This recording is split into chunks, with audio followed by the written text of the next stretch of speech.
before the great empires of Greece and Rome, before the rise of Assyria and Babylon, a formidable civilization emerged in the heart of Anatolia. The Hittites, an Indo-European people, descended from lands beyond the Black Sea, forging their destiny in the rugged terrain of central Anatolia. By the dawn of the second millennium BCE, they had settled in this fertile and resource-rich land, building their capital at Hattusa, modern Bagazkoy in Turkey. Surrounded by towering stone walls, Hattusa became the heart of Hittite power, its temples and palaces standing as a testament to their ambition. The earliest rulers of this fledgling kingdom, Hattusa I, circa 1650 to 1620 BCE, laid the foundation of Hittite dominance. With skillful warfare and cunning diplomacy, Hattusa expanded his realm, bringing much of Anatolia under his control. His grandson, Merciless I, would go even further, launching a daring raid down the Euphrates River. He led his army into Mesopotamia and conquered Babylon around 1590 BCE, ending the Amorite dynasty. But this victory came at a cost. Merciless' assassination led to a period of internal chaos. Rival factions, driven by ambition, fought for the throne, weakening the empire from within. It was not until Tleponis took power in 1530 BCE that order was restored. Recognizing the destructive cycle of political instability, he issued the Edict of Tleponis, a document designed to regulate royal succession and prevent lawlessness. This decree became a cornerstone of Hittite governance for generations. Yet, even with internal order restored, the Hittites faced external threats. The powerful Hurrian kingdom of Mitanni to the southeast and the rising influence of Egypt and Syria challenged their expansion. For over 2 centuries, the Hittites remained a regional power, balancing diplomacy and warfare to maintain their influence. The turning point came with the reign of Suppiluliuma I, circa 1380 to 1346 BCE, a warrior king who would transform the Hittite state into a true empire. He launched a series of military campaigns that shattered the Mitanni kingdom, securing Hittite control over northern Syria. His victories extended Hittite influence to the Levant, bringing cities like Carchemish under Hittite rule. Suppiluliuma's success even reached the courts of Egypt. After the sudden death of Pharaoh Akhenaten, an Egyptian queen, likely his widow, Enkesenamen, sent an extraordinary request. She asked Suppiluliuma to send one of his sons to marry her and become pharaoh of Egypt. Skeptical yet intrigued, the Hittite king agreed, but tragedy struck when the prince was murdered on his journey. This event soured relations between the two great powers, setting the stage for future conflicts. His successor, Muwatalus, circa 1320 to 1294 BCE, would lead the Hittites in one of the greatest battles of the ancient world, the Battle of Kadesh, circa 1274 BCE. Facing the mighty Egyptian army under Pharaoh Ramses II, the two powers clashed on the plains of Kadesh in modern-day Syria.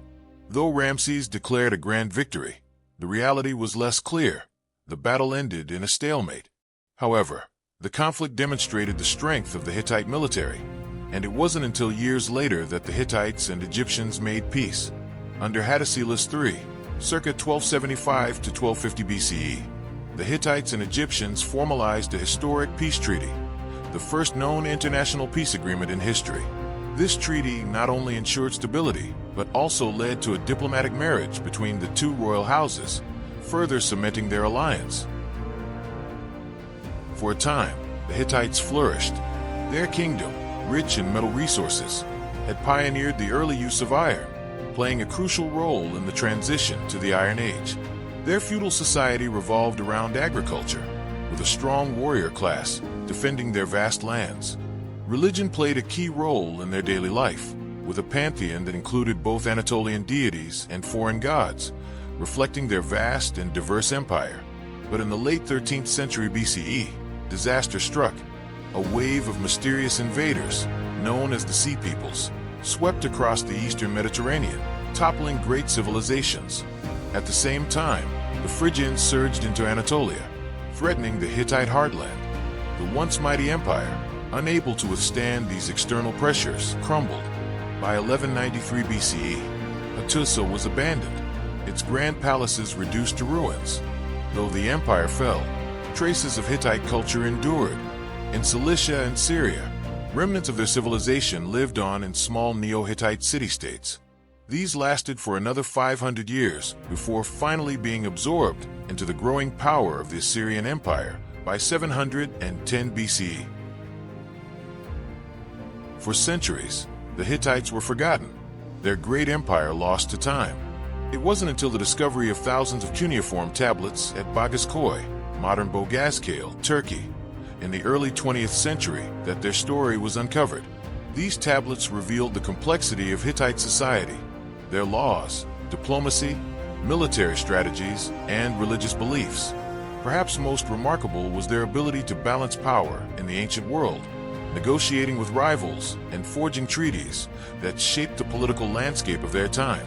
Their technological advancements in ironworking played a crucial role in ushering in a new era, while their diplomatic and legal innovations influenced future civilizations. Today, the Hittites stand as a testament to the rise and fall of empires, a reminder that even the mightiest civilizations can disappear, leaving behind only whispers in stone and clay. The decline of the Hittite Empire around 1193 BC was abrupt, likely driven by widespread migrations, including the arrival of the Sea Peoples. While the empire's core territories fell to the Phrygians, several regions in Cilicia and Syria maintained their Hittite identity for centuries. Over time, these areas transformed into a collection of independent city-states and small principalities. However, the expansion of the Assyrian Empire gradually absorbed these remnants, and by 710 BCE, the last traces of Neo-Hittite sovereignty had vanished.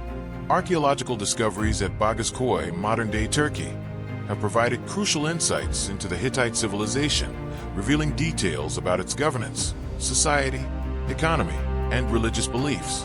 The Hittite king served not only as the highest ruler, military commander, and chief judge, but also as the earthly representative of the storm god. Upon his death, he was deified. Hittite society followed a feudal and agrarian structure, comprising free citizens, craftsmen, and slaves. The region's wealth in metals, particularly silver and iron, enabled the Hittites to advance ironworking technology, marking their role in the dawn of the Iron Age. Although not fully understood, the Hittite religious system was a form of polytheism that embraced both native Anatolian gods and deities from Syria and Hurrian traditions. Artistic expression in the early Hittite period was limited, but the imperial era produced numerous stone sculptures, characterized by a bold yet somewhat unpolished style. In later centuries, the artistic influence of the Neo-Hittite states blended with Syrian, Assyrian, Egyptian, and Phoenician elements, creating a distinctive and eclectic visual culture.